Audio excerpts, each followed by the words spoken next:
فوز فريق الوداد الرياضي على نظيره الترجي التونسي بهدف للا شيء. خليكم معايا نشوفوا أطوال المباراة ومباراة الإياب.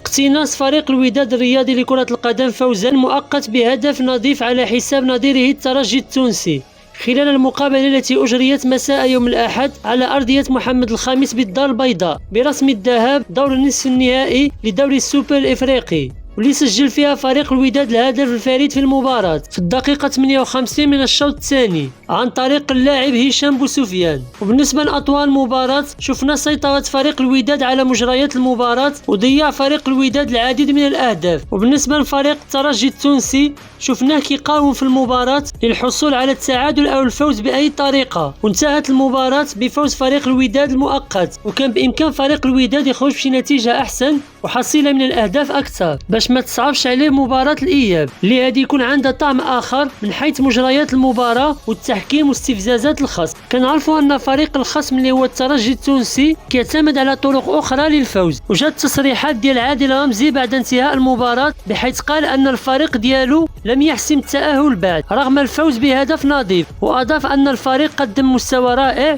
واستحوذ على مجريات المباراة ضد خصم قوي، وأضاف أن الفريق كينتظر شوط آخر في تونس وعلى اللاعبين تقديم كل ما لديهم قصد ضمان التأهل للمقابلة النهائية. والخبر السار لفريق الوداد وجمهور الوداد هو عودة اللاعب الدولي حمدي الهوني بعد التعافي من الإصابة، وكيبقى القرار ديال المشاركة ديالو في مباراة الإياب أمام الترجي التونسي في يد المدرب عادل رمزي.